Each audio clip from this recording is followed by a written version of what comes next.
Hello. It's Tidbits from the Love Notes. How you doing? Well, the share today is from Jeremiah 29:11. Yeah, and it states, "For I know the plans I have for you, declares the Lord. I have plans for you to prosper you, and not to harm you, plans to give you a hope and a future."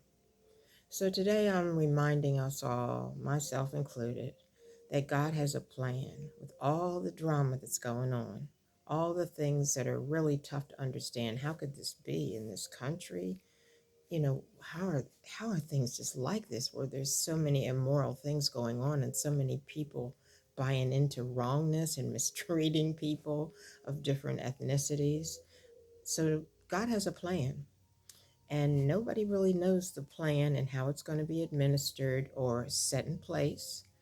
But basically, we've got to embrace God's holiness ourselves. We who believe that God exists and His Son exists and gave us a chance to have a new life. We um, we who do not embrace that, we're pretty much lost. We're pretty much lost. We're lost because we don't have that holiness, and nobody wants to be lost. Nobody wants to be lost and feeling sad and insecure and distraught and just afraid of everything, afraid to go to services, afraid to be anywhere. Well, I can see if you have a health condition and you think there might be too many germs, but I mean, how long does this go on? Where you get rid of your fear, you pray on it, and God will protect you, you know it's like you just got to trust in the Lord. And so we must model ourselves.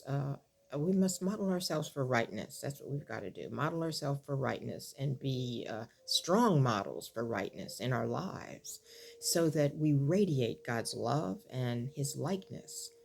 A certain light that comes off of us, and we have to live our lives to stay in that loving light, you know, stay on the side of godly ways, and keep that going and that light going in our day to day.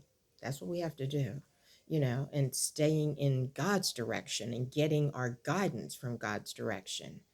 And because He's going to tell us what to do, what not to do, where to go, what not to do, and go where not to go. And so we have to basically be in touch with that, and we have to pray on that. We have to pray on that so that it can be manifested in us, and that we'll stick by it. And as we live God's loving, thoughtful ways, you know, we have a productive life. We really do. But you have to trust and believe that in order to allow that holiness to come in and allow that to happen, and then see it for yourself.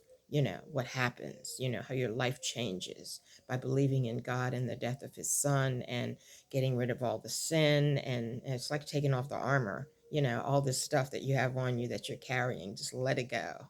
And so and a lot about ways to live are expressed in Holy Scriptures, in it's shared in Exodus 21, 1 to 11, and also the full commandments are expressed in Deuteronomy 5, 6, and 21. And like the main two commandments are to love God and love others. I mean, that's pretty simple for a starter, right? Love God and love others. There we go. And so um, through all this going on, and we really get tested when things are really troubling and scary and unnatural and uncomfortable.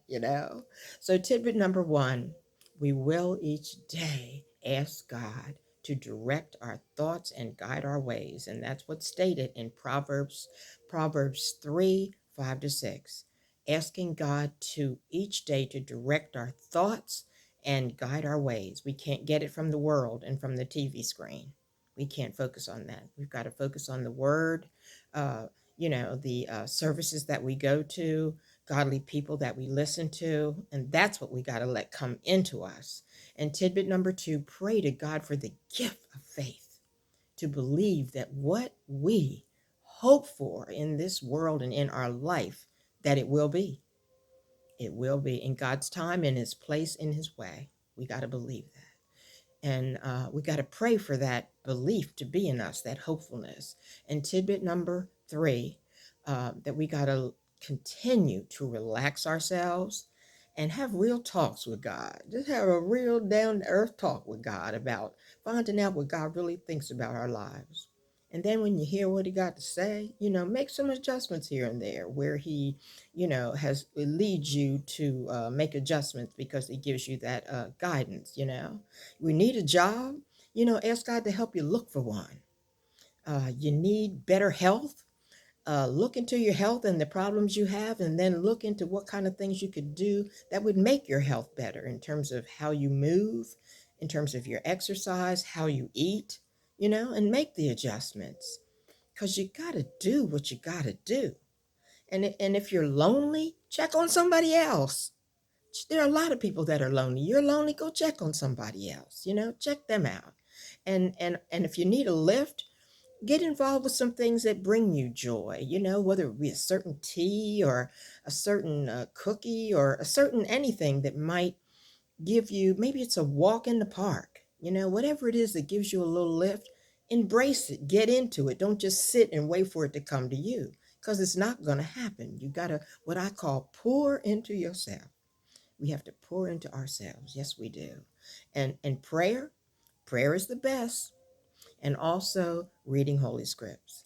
So this is Tidbits from the Love Notes. I'm not eating anything right this minute. I just finished a small amount of dark roast coffee. And what else did I have? I had a small piece of whole grain waffle, and I enjoyed that. And so I just said, well, let me go and check in with my friends. And so it's Tidbits from the Love Notes. Take care, eat healthy, pray, and do your best. All righty. Talk to you soon. Bye bye.